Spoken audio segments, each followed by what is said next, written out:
Hello students, ये आपका part 1 video इस चैप्टर का। पार्ट 1 वीडियो में शुरू करने वाले हैं विक्षेपण की माप यानी मेजर्स ऑफ डिस्पर्सन।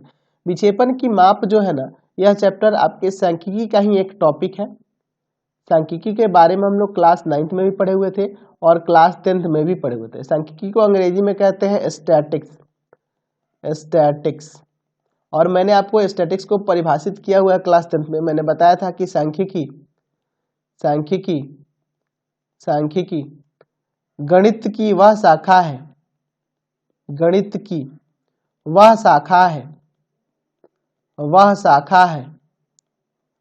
जिसमें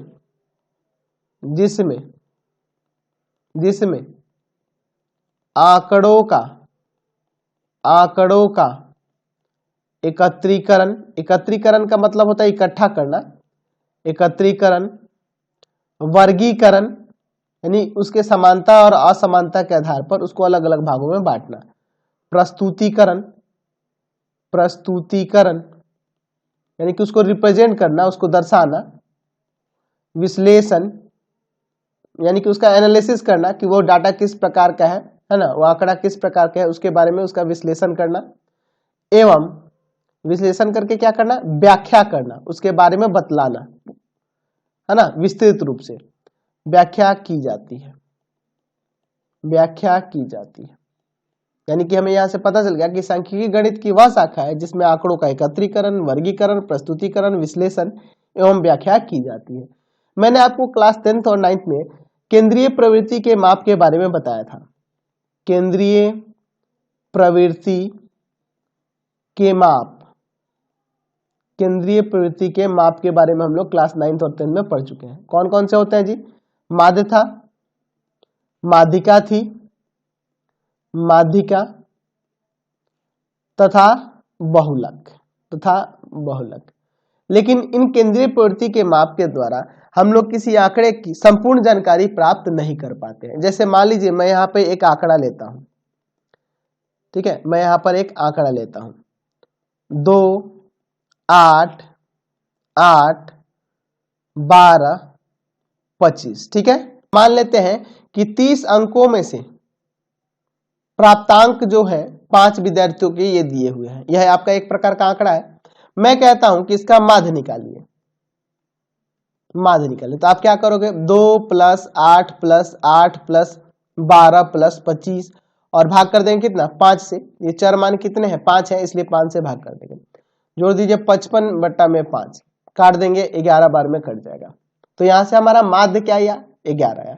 अगर मैं यहां बहुलक की बात करूंगा, बहुलक क्या होगा? तो बहुलक देख रहे हैं इसकी बारंबारता सर्वाधिक है, तो 8 हो जाएगा बहुलक। माध्यिका की बात करेंगे तो यहां माध्यिका आपकी क्या होगी? तो माध्यिका भी यही, ये मिडिल टर्म जो होगा 8 हो जाएगा। तो ये जो केंद्रीय प्रवृत्ति के माप हम लोग निकाल रहे हैं, इन मापों यानी कि एक प्रकार का ये क्या है? माध्य क्या है? औसत है, इन सबका औसत है। तो इसके और इस आंकड़े में दिए गए जो चर मान है, इनके बीच का औसतन अंतर भी नहीं पता चल पा रहा है ना। क्या अंतर है इसके बीच में, ये हमें नहीं पता चल पा रहा है। हम ऐसे भी कह सकते हैं कि इसके ये केंद्रीय प्रवृत्ति के माप माध्य, माध्यिका और बहुलक से हमें ये भी नहीं पता चल पाता है कि जो आपके बंटन की जो बनावट है वह किस प्रकार की है, ठीक है। इस बंटन की बनावट किस प्रकार की है ये भी नहीं पता चल पाता है। तो ये बहुत ही दुखद विषय है कि भैया हमारे आंकड़े जो हम लोग केंद्रीय प्रवृत्ति के माप माध्य, माध्यिका और बहुलक निकाल रहे हैं, इससे हमें यह भी नहीं पता चल पा रहा है कि जो दिया गया आंकड़ा है उसकी बनावट किस प्रकार से है, जो बंटन है उसकी बनावट किस प्रकार से है, ठीक है। और ये कभी कभी बहुत ही घातक हो जाता है। इसके लिए एक कहानी भी है। जैसे एक व्यक्ति होता है, ठीक है, उस व्यक्ति के परिवार में 5 लोग हैं। कितने लोग हैं जी? 5 लोग हैं। वह क्या करता है, उसको कहीं जाना होता है, ठीक है। अब जो वो अपने घर से निकलता है तो बीच में एक नदी आती है। बीच में क्या आती है भाई? एक नदी आती है। अब उसको इस नदी को पार करना है, वहां पे नावों की कोई व्यवस्था नहीं है। वह व्यक्ति क्या करता है कि जैसे मान लो यहां से वो गुजरना चाहता है, ठीक है, यहां से गुजरना चाहता है, तो इसी सीध में क्या करता है कि कुछ कुछ दूरी पर जाकर एक डंडे की सहायता से वह गहराई को मापता है। मान लेते हैं कि 10 जगहों पे ये गहराई देख लेता है कितनी कितनी है, तो उसके अनुसार ये सभी जितनी जितनी गहराई हो रही है सबको जोड़ के 10 से भाग कर देगा तो क्या निकल जाएगा, औसत गहराई निकल जाएगी। तो यह व्यक्ति क्या करता है कि नदी की चौड़ाई जो हो रही है, ये यहां से यहां इसको पार करना है, इसकी औसत गहराई वो निकाल लेता है। क्या करता है, औसत गहराई निकाल लेता है। और फिर वो अपने परिवार के 5 लोग हैं उनका औसत ऊंचाई निकाल लेता है, यानी कि वो उनकी ऊंचाई क्या है वो निकाल लेता है। वह मान लेते हैं, हम लोग मान लेते हैं कि जो औसत गहराई है नदी की वह 105 सेंटीमीटर है, ठीक है। और ये परिवार के लोगों की जो औसत ऊंचाई निकालता है, औसत ऊंचाई निकालता है, वह मान लेते हैं कि वह 150 सेंटीमीटर है। तो अब वह सोचता है कि यार हम लोग के परिवार के लोग हैं उनकी औसत ऊंचाई 150 सेंटीमीटर है और नदी की औसत गहराई जो है 105 सेंटीमीटर है। तो यह चीज देखता है कि भाई इसमें तो बहुत का अंतर है, तो सोचता कि अरे यार ये तो अब मैं नदी पार कर जाएंगे सबके सब, किसी को कुछ नहीं होगा। तो वह नदी पार करना शुरू करता है। वह आगे बढ़ता है बढ़ता बढ़ता है, बीच में इतना गहरा है, बीच में मान लेते हैं कि एक जगह ऐसा है, एक स्थान ऐसा है जहां गहराई जो है ना 180 सेंटीमीटर है। तो ये औसत गहराई से ज्यादा का अंतर हो गया, औसत गहराई से क्या हुआ, ज्यादा का अंतर हुआ। और उसके परिवार के लोग जो है ना वो मैक्सिमम 160 170 सेंटीमीटर तक के ही हैं। मान लेते हैं सबसे बड़ा व्यक्ति जो है 170 सेंटीमीटर का। तो कोई भी अगर मान लो इसके 5 परिवार के 5 लोग हैं, सबसे बड़ा जो है वो 170 सेंटीमीटर का, उससे बाकी छोटे ही हैं। तो जाहिर सी बात है जब ये 180 सेंटीमीटर गहराई वाले पानी में आएंगे तो सबके सब डूब जाएंगे और सबके सब डूब के मर जाएंगे। तो अगर यही व्यक्ति ये नदी के अंदर जो सबसे अधिकतम गहराई है उसको और औसत गहराई है उसकी अंतर को समझ पाता तो वो नदी को ऐसे क्रॉस नहीं करता, है ना।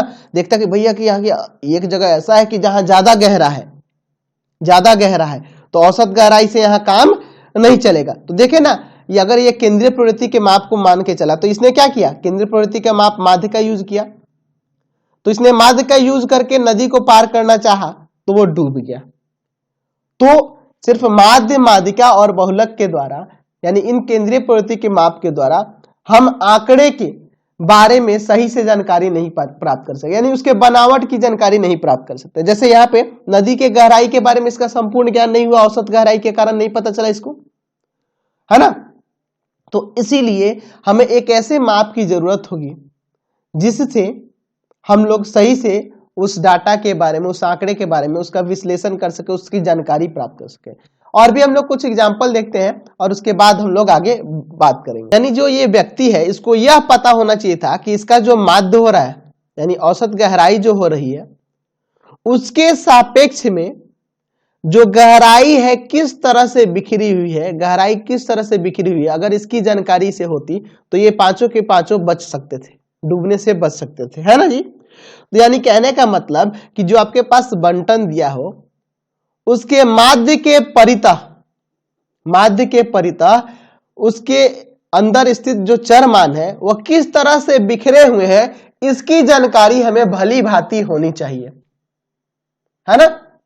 जैसे हम लोग यहाँ पे एग्जाम्पल लेते हैं, ठीक है। हमारे पास मान लीजिए आंकड़ा दिया है, बंटन पहला है, ठीक है। मैं मान लेता हूं यहाँ पे चर मान दिए गए हैं 3, 6, 9, 12, 15। देख रहा है ना, सबके बीच में 3-3 का अंतर है, समान रूप से बिखरे हुए हैं, ठीक है। अच्छा एक और बंटन ले लेते हैं, एक और बंटन ले लेते हैं जिसमें मैं ले लेता हूं 11, 14, 17, 20 और 23। मैं कहता हूं दोनों का माध्य बताइए। तो अगर मैं इसका माध्य निकालूं बंटन 1 के लिए, बंटन 1 का माध्य अगर बात करता हूं तो इसका माध्य क्या करेंगे, तो सबको जोड़ेंगे 3, 6, 9, 12, 15, ठीक है। और भाग कर देंगे कितना से, तो भाग कर देंगे आप 5 से, ठीक है।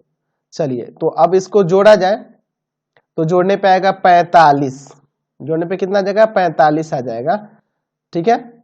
तो यहां पर बटा में 5 कट जाएगा 9 बार में।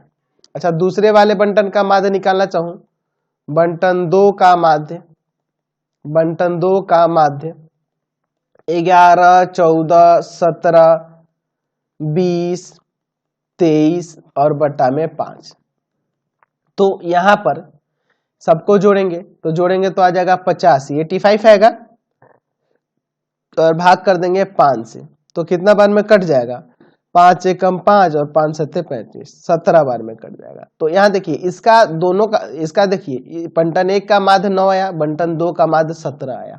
ठीक है, माध्य तो अलग अलग हो गए, लेकिन यहाँ पे ये जो बंटन जो है इसका भी और इसका भी देखिए दोनों समान रूप से बिखरे हुए हैं, लेकिन हर एक बंटन समान रूप से बिखरा हुआ नहीं होता है।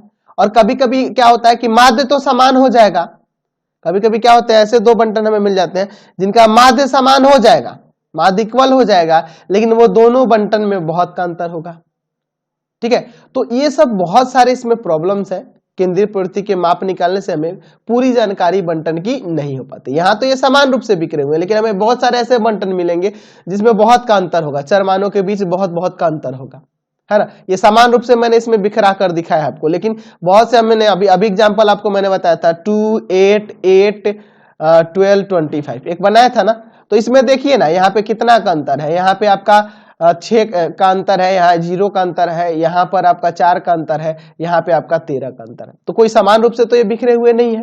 तो इस तरह से हमें जो आंकड़े मिलेंगे, हम लोग सिर्फ माध्य माध्यिका बहुलक करके उसकी संपूर्ण जानकारी नहीं प्राप्त कर सकते हैं किसी आंकड़े की। यही माध्य के लिए नहीं, अगर हम माध्यिका के लिए भी बात करें, मान लो हमारे पास दो बंटन दिए गए हैं और हम उनकी माध्यिका निकालना चाहते हैं। मान लीजिए हमारे पास बंटन 1 है जिसमें दर्शाया गया है 1, 2, 3, 4, 5, 6, 7। ठीक है, और एक बंटन 2 ले लेते हैं, बंटन 2 लेते हैं। ठीक है, इसमें दिया है 1, 2, 2, 4, 11, 17 और 25, ये हमारे पास दो बंटन दिए गए। अगर मैं दोनों की माध्यिका की बात करूं तो माध्यिका जो होगी, आपको पता है हमें आरोही या अवरोही क्रम में पहले डाटा को सजा लेना होता है। तो देखिए ना, ये अवरोही बढ़ते हुए क्रम में पहले से ही है। तो अगर मैं बंटन 1 की माध्यिका बात करूं, बंटन 1 की माध्यिका, तो इस बंटन 1 की माध्यिका ये हो जाएगी 4, बीच वाला चरमान।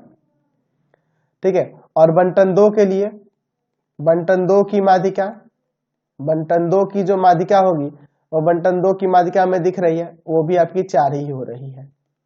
लेकिन अगर मैं दोनों बंटनों में देखूं तो इन दोनों बंटनों की माध्यिका तो 4 हो जा रही है, लेकिन दोनों के बीच बहुत का अंतर है, काफी अंतर है दोनों में।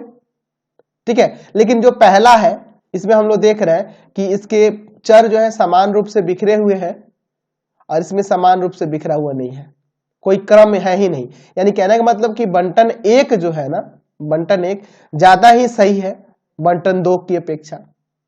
लेकिन हर एक कंडीशन में अगर मैं बात करूं डिफरेंट बंटन के लिए, तो हर एक बार तो बंटन समान रूप से बिखरे हुए तो नहीं होंगे, हमारे किसी भी प्रकार के वो बंटन हो सकते, उसमें कोई क्रम नहीं रहता है। यानी कि हमें यहां से ये जानकारी मिलती है, जितने भी हमने एग्जाम्पल देखे उससे ये जानकारी मिलती है कि आपके केंद्रीय प्रवृत्ति के माप यानी कि माध्य, माध्यिका और बहुलक से, माध्य, माध्यिका और बहुलक से हमें किसी बंटन या किसी आंकड़े की संपूर्ण जानकारी नहीं मिल पाती है। ठीक है, हमें कोई भी मतलब उसके केंद्रीय सूचना प्रवृत्ति के माप के द्वारा हमें कोई भी संपूर्ण जानकारी हमें प्राप्त नहीं दे पाती है, सही जानकारी नहीं मिल पाती है। तो इसलिए हमें क्या करना होगा, हमें एक ऐसा माप लेना होगा, एक ऐसा मेजरमेंट के बारे में सोचना होगा जो इसके माध्य, माध्यिका और बहुलक के परितः फैले हुए हैं समान रूप से या एकत्रित हुए हों। ठीक है, यानी हमें एक ऐसे माप की जरूरत होगी अब जो इनके हमारे केंद्रीय प्रवृत्ति के माप यानी माध्य, माध्यिका के परितः समान रूप से फैले हुए हों, या फिर किस प्रकार से आपका आंकड़ा विस्तृत हो या फिर एकत्रित हो या फैला हुआ हो, इसकी जानकारी प्राप्त हो सके। इसलिए मुझे एक ऐसे माप की जरूरत होगी जो माध्य, माध्यिका और बहुलक के परितः फैला हुआ हो, और उसी माप को हम लोग यहाँ पे कहते हैं विक्षेपण की माप यानी मेजर्स ऑफ डिस्पर्सन। यानी कि हमने यहाँ पे देखा कि माध्य, माध्यिका, बहुलक से हमें किसी बंटन के बारे में यह जानकारी नहीं प्राप्त होती है कि यह बंटन किस प्रकार से फैला हुआ है। तो इसलिए मुझे एक ऐसे माप की जरूरत होगी जिससे हमें पता चल सके कि वह केंद्रीय प्रवृत्ति के माप यानी माध्य, माध्यिका, बहुलक के परितः किस प्रकार से फैले हुए हैं। ठीक है, और उसे ही क्या कहते हैं, विक्षेपण की माप यानी मेजर्स ऑफ डिस्पर्सन कहते हैं। अच्छा, सबसे पहले बात कर लेते हैं कि विक्षेपण क्या होता है, यानी कि डिस्पर्सन क्या कहलाता है। तो यहाँ पे मैं इसे भी परिभाषित कर देता हूं, विक्षेपण को। विक्षेपण, विक्षेपण क्या कहलाता है, यानी अंग्रेजी में डिस्पर्सन क्या होता है, डिस्पर्सन क्या कहलाता है। चलिए, तो मैं यहाँ पे इसको परिभाषित कर देता हूं। यहाँ पे लिख सकते हैं कि किसी बंटन का वह गुण, किसी बंटन का वह गुण, किसी बंटन का वह गुण जो यह बताता है, जो यह बताता है, यह बताता है कि बंटन के पदों के, बंटन के पदों के मान माध्यों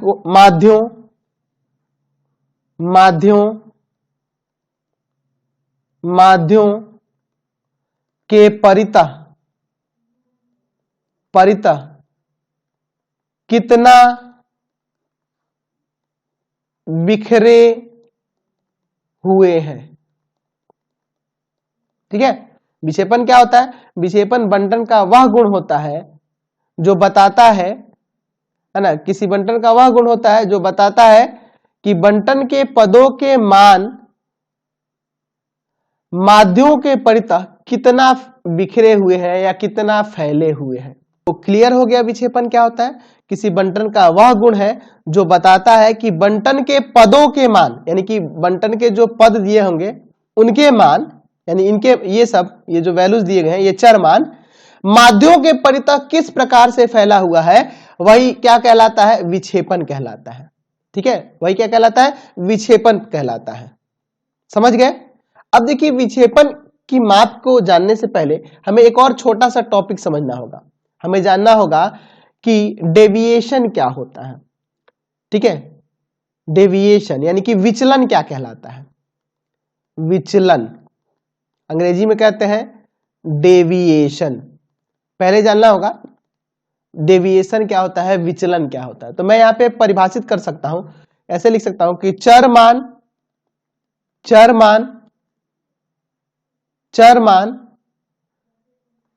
तथा समांतर माध्य की जगह आप माध्यिका भी प्रयोग कर सकते हैं। समांतर माध्य ले लीजिए, या है ना अन्य कोई निश्चित बिंदु ले सकते हैं, या माध्यिका भी ले सकते हैं। चरमान तथा माध्यिका भी यहां लिख सकते हैं। चरमान तथा समांतर माध्य के बीच के अंतर को विचलन कहते हैं। विचलन कहते हैं, यानी कि विचलन क्या होता है, जैसे मान लीजिए मैं यहां पर एक डाटा लेता हूं, जैसे मैंने पहले लिया था 288 12 25। ठीक है, यह आपका डाटा हुआ है। एक मैं बंटन ले लिया, मैं इसके माध्य की बात करूं तो इसका माध्य क्या आएगा, समांतर माध्य क्या आएगा, तो 11 निकाला था ना, जोड़ने पे 55 आया था, 5 से भाग हम लोग किए थे तो 11 आ गया था। यानी इस माध्य और इस चर मान के बीच का जो अंतर होगा वही इसका विचलन कहलाएगा, डेविएशन कहलाएगा। ठीक है, 2 में से 11 घटा देंगे या 11 में से 2 घटा देंगे। एक्चुअल में ये पॉजिटिव ही लेना होता है डेविएशन को, इसीलिए हम लोग आगे क्या करेंगे, विचलन में क्या कर देंगे, मोड में दे देंगे। ठीक है, और लिखेंगे xi और माइनस में मीन ले सकते हैं, मीडियन ले सकते हैं, कोई दिक्कत नहीं है। यहाँ पे मीडियन का भी इस्तेमाल कर सकते हैं, कोई और भी मान ले सकते हैं, बहुलक भी लेके चल सकते हैं।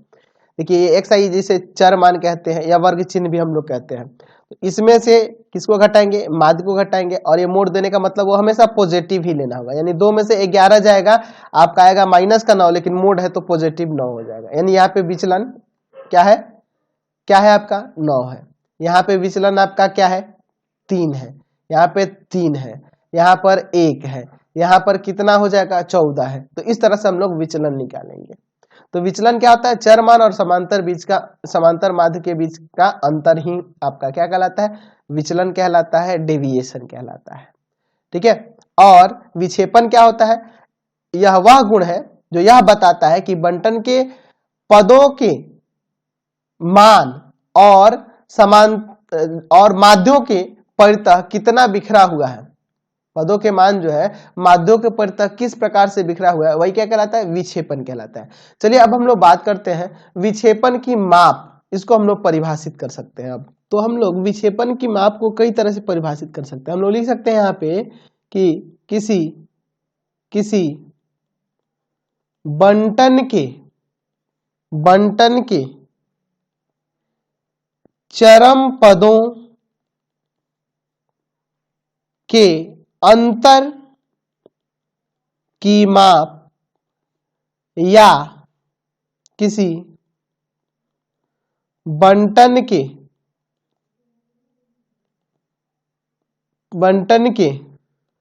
पदों के विचलनों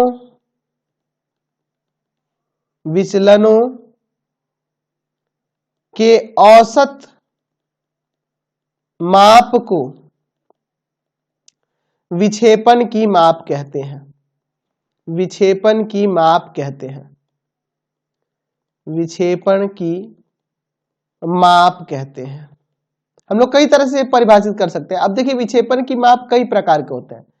पहला हम लोग लिख सकते हैं यहां पर परिसर, जिसे अंग्रेजी में कहते हैं रेंज। अब देखिए रेंज होता क्या है, हम लोग क्लास 9th में ही पढ़े हुए हैं। ठीक है, हम लोग जानते हैं कि जितने भी आपके पास जो बंटन दिया होगा उसमें जो सबसे बड़ा पद होगा और जो सबसे छोटा पद होगा उसके बीच का अंतर जो होगा, है ना, जो सबसे बड़ा चरमान होगा और जो सबसे छोटा चरमान होगा उसके बीच का ही अंतर क्या कहलाता है? परिसर कहलाता है। ये हम लोग पढ़े हुए हैं ना। तो इसीलिए परिभाषा में मैंने लिख दिया कि किसी बंटन के चरम पदों के अंतर की माप को विक्षेपण की माप कहते हैं। यानी कि अभी आपका एक विक्षेपण का ही माप है, परिसर भी एक प्रकार के विक्षेपण का ही माप है। दूसरा विक्षेपण का जो माप होगा उसे हम लोग कह सकते हैं चतुर्थक विचलन या अर्ध अंतर चतुर्थक परिसर। चतुर्थक परिसर इसे अंग्रेजी में क्या कहेंगे जी? Quartile deviation,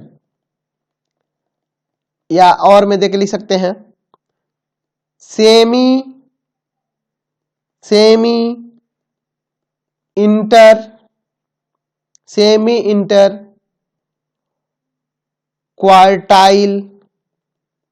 quartile range. इन सब के बारे में हम लोग आगे बात करेंगे, इसी चैप्टर में आगे पढ़ेंगे लोग रेंज। तीसरा है आपका माध्य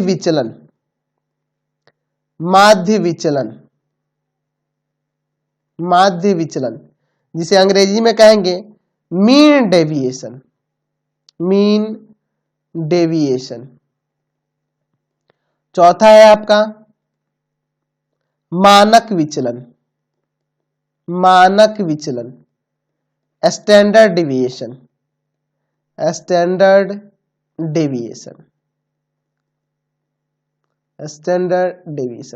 तो ये सब आपके क्या है? ये सब आपके विक्षेपण की माप है और इन सब के बारे में एक एक करके हम लोग इस चैप्टर में पढ़ने वाले हैं। तो मैं सोच रहा था कि ये सारे टॉपिक्स को मैं अगले वीडियो में बताऊंगा। परिसर, चतुर्थक विचलन जो होता है, माध्य विचलन और मानक विचलन, इन सब के बारे में हम लोग नेक्स्ट वीडियो में डिस्कस करेंगे, क्योंकि इस वीडियो में एक को पढ़ेंगे तो बाकी सब छूट जाएगा। तो चारों को हम लोग बेहतर रहेगा कि नेक्स्ट वीडियो में ही डिस्कस कर ले। अभी इंट्रोडक्शन ही रखा जाए इस चैप्टर में, इस वीडियो में। तो इस वीडियो को हम लोग यहीं पे एंड करते हैं। आपको मैं बता दूं कि हमारे 3 चैनल हैं। पहला है आपका पाथफाइंडर क्लासेस छपरा, इसको आप सब्सक्राइब कर लेंगे। दूसरा है आपका भारती भवन रविकांत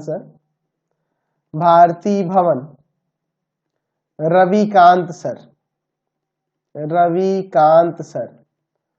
और तीसरा चैनल जो है ना रविकांत सर के नाम से है। तीनों चैनल को आप लोग सब्सक्राइब कर लेंगे और इससे रिलेटेड वीडियो के लिए सीधे डिस्क्रिप्शन में जाएंगे और इससे संबंधित नोट्स के लिए गूगल पे जाके सर्च करेंगे www.rvikantsir.com रविकांत सर.in, और यहाँ पर जाकर आप सभी क्लासेस के नोट्स और उनके पीडीएफ को डाउनलोड कर सकते हैं, पढ़ सकते हैं। तो जल्दी से गूगल पे जाके सर्च करिए www.ravikantsir.in। तो इस वीडियो को यहीं पे हम लोग इन कर देते हैं।